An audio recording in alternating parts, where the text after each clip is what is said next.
just got world record. I'm getting a little bit bombarded. But I want to do this submission video early for Horrible Games 2023 Ring because I'm so excited to show off Spawn in the Demon's Hand for the arcade, not for the Dreamcast. There's a reason why I did this version, and I'm going to explain in just a second, but I want to just switch right now to the options menu and talk about this game has no representation right now on speedrun.com, but I do have people who are willing to do couch commentary and talk about this game at the event.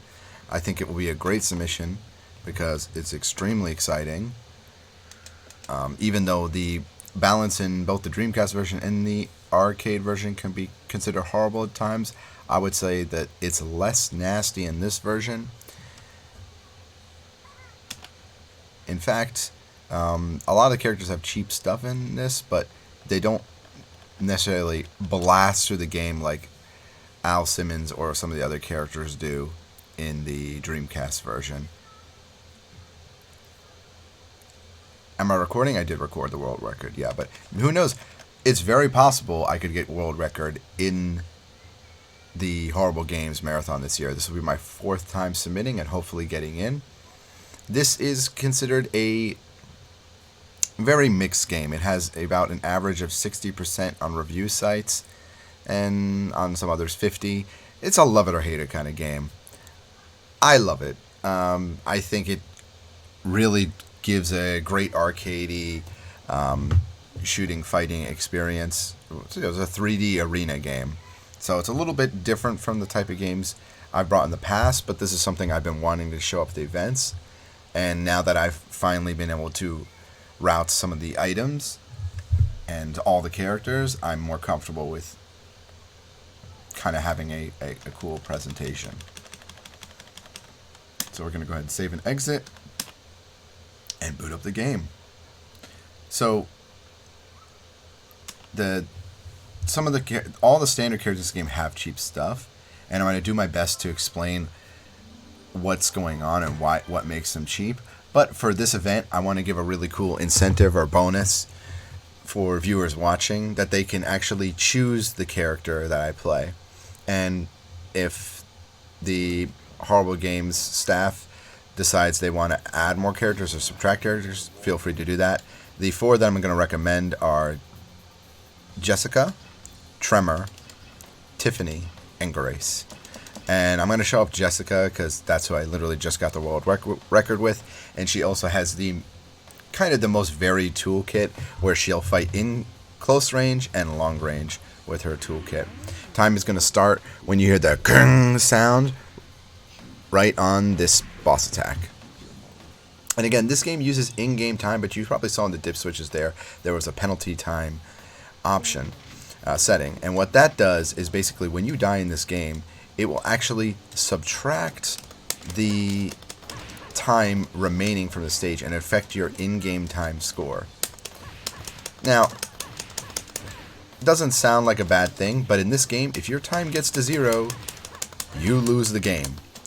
And that is easier said than done in certain stages. This game is very hard. You can die as many times as you want, but there is a penalty of usually 12 to 8 seconds, depending on how you died. The boss has now appeared. The Mafia level is very easy. As you can see, the Mafia boss does a joke for damage, even when he takes out his pistol. The most dangerous thing that can happen in this stage, and honestly is a good precursor to other stage, is you can just get absolutely swarmed by other characters on the field. And the Mafia being a little tricky there, hiding behind the wall, so I just couldn't stab him. But again, great introduction to the game. You can really explore and find all the speed ups, the defense ups, and the attack ups in that level, and still clear the boss in plenty of time. There's 5 in each level, and when you get hit, you have a chance to drop them, so you actually have to be a little bit careful about how you approach the game regarding that. I can also quickly spawn the boss by killing 4 enemies on any stage. However, we don't want to do that because we're going to focus on killing the boss in basically frame or 2 hits in this part. Yeah, even though I lost a weapon drop, we'll just go ahead and finish it off there. Hallelujah! Yeah, this character, I mean, all the characters in this game are perfectly good representations of the Hellspawn champion, so you could play it with anybody. I just think she's a lot of fun. She's got some jumping confirms. One negative thing about Jessica, though, is she cannot pick up boxes. It's a little strange. You saw there the super boss in this level actually killed his own ally. That is a thing. You can hurt yourself. The enemies can hurt each other. Friendly fire is on. This game does not pull its punches. And so, yeah, even like minor grunt enemies can actually kill each other. And it's happens more frequently than you would think. They can actually finish off the boss too in some stages. Okay, we're going to go ahead and get this green orb, which is the recovery up. It actually appears often in this stage. Got a power up, and we'll go a little more doink doink, and we get the victory. I love games where you can dance at the end and have free motion. So if you can turn the stick like that, you can do a little funny 360 no scope stuff. In this stage, the item, and again, all the items are in the same place in the arcade mode. I haven't fully routed the arcade mode because it has more stages and a little bit different placement in the Dreamcast version. But the arcade mode, yep, all the items are usually in the same place, and as well as there's also special boxes at the end. Let's go throw this here. Can I get this, please? Thank you. Boss appears. We're gonna stay. We don't want to. He looks like a joke, but what happened last time we played the stage is this giant ape will hit you and you will go flying across the screen. So you have to be as careful as you can be. As well, he also has a fireball. Very dangerous character, but a very fun level. And we're already on to the next stage. Admonisher is another one of the really cheap characters in this game. You can unlock him. But as a boss, this is the one time we're going to do a special strat here, where if all goes according to plan, we can just snipe him from above. We actually got dynamite too. That's awesome. I'm going to throw some dynamite right here, just in case we have it. But some characters can't pick up weapons for the most part. Everyone can. We're just going to do a little bit of sniping. The boss should spawn in about 2 minutes mark. There you go. It's going to walk in the room, and we're going to start doing like a little bit of dot damage on him. The problem with the dual pistols is they do not knock down. They just kind of do dots. So, unfortunately for that reason, I'm going to do a little bit of strategy because he's unfortunately hiding behind this wall. So I'm not going to get to show it off. But as you see, if you try and attack this Admonisher guy head on, you're going to have a bad time. But if you're smart, or if you have a character like Jessica who can really control her jumps and has really great movement, you can just kind of short hop over and then reach Admonisher. There, I got hit by a super punch. There you go. That's cool. I got to show that off. I usually don't get hit by that. And the bosses also have a pretty wide selection of moves that they can in their arsenal. So he has super punch. He's got. I'm trying to get the boss to spawn in here. He tried to do it again. You don't want to fight Admonisher in a hallway because of that.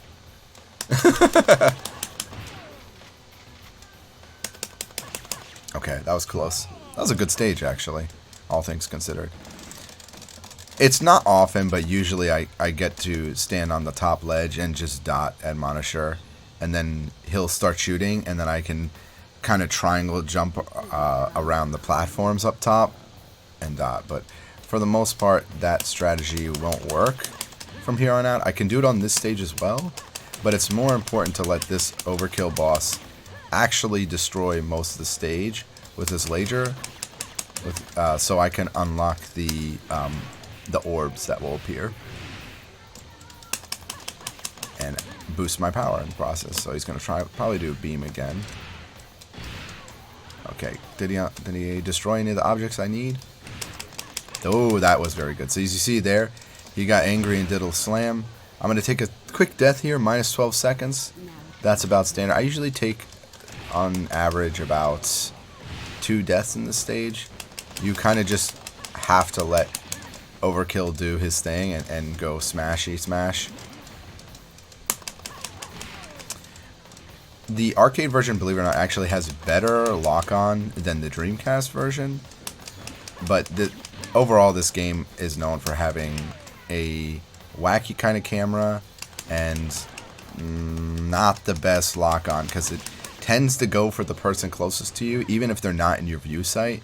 So if a grunt maybe sneaks up behind you or happens to be the left of you, even if you're looking right at the boss, you'll just instantly go for him. So we're on Vaporizer, the last boss of this, and we're making pretty good time, by the way.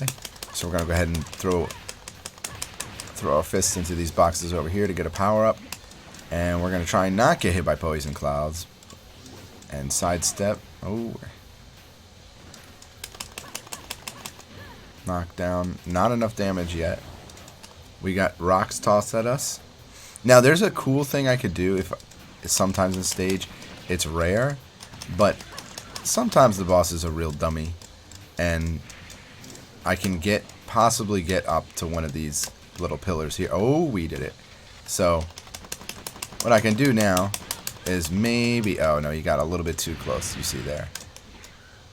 Yes. Okay. I see. You're not going to only show this strat off.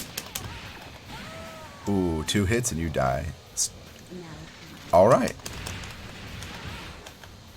Unfortunately, I respawned on the guns. But all the power-ups are broken now, so we'll just switch strats. And we'll go get the power-ups. 1, 2. We've got 3. Let's get a recovery. And we'll finish this off to make it cool. Jump in, confirm. We'll dodge. And get hit by a skeleton shooting us with a shotgun. That's something you see every day. And that would be time. Time would be on the last hit of Vaporizer. And that is an excellent time. That might actually be world record. I didn't think I would beat world record. And we actually had a few more mistakes than last time. But overall, cleaner, less deaths. And yeah, I got to show a little bit off this. So you can kind of see the strats. But that's how this game can go. Where you kind of just have to play off the situation you're given and how the boss reacts. So sometimes the bosses in the game, even the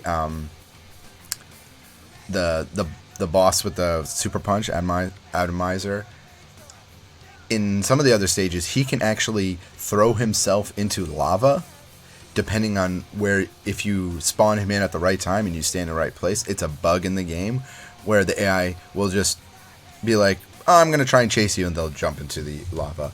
Or there's another stage that you fight you can go outside a balcony, and there's a fence, and you can jump and fall down. But the thing is, the boss can also jump and fall down. And sometimes they do it when you're not even in the room. So this game is complete chaos. But it is a fantastic game. And I like Spawn. I think it's so much fun. I really, really hope I get to show this off the event. It's why I wanted to do a special video. I'm going to try and get a nice couch going for this one.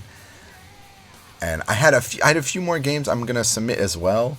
But I think this is kind of the upper echelon of the horrible, games, because it's got, of course, a great horror theme, and even if you don't like this game, even if you think it is a game that controls horribly or has problems, I think it's entertaining, and I hope you enjoyed it.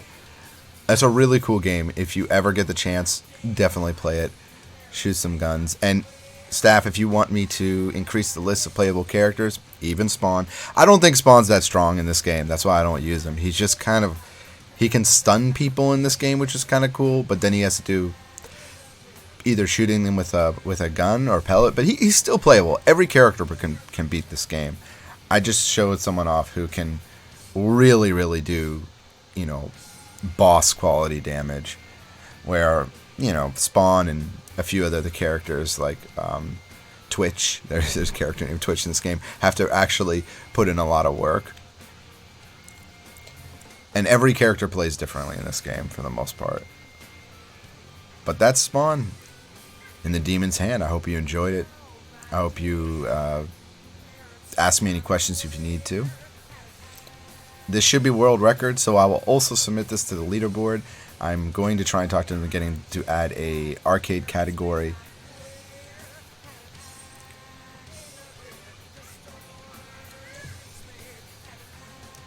That was a pretty good run, actually, I would say so. Actually, all of them were good. It's just, yeah, I lost my guns in the other one, and I didn't pick them up for the other stages. I couldn't even show it off. That will be first place. There we go. That's a new one. That's a new record. There you go. Thank you, Jessica. Hey, thanks.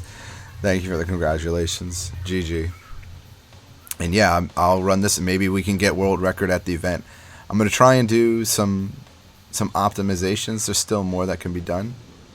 It is IGT, but again, I think it goes by both. So that's something. I think Spawn's one of those games where this is a hard game, so there's not enough speedrunners of the game, but there's definitely a community of people who appreciate this game and know about it from the Spawn community. Anyway, that's it. I hope I'm gonna clip here. I hope to see everybody at the event.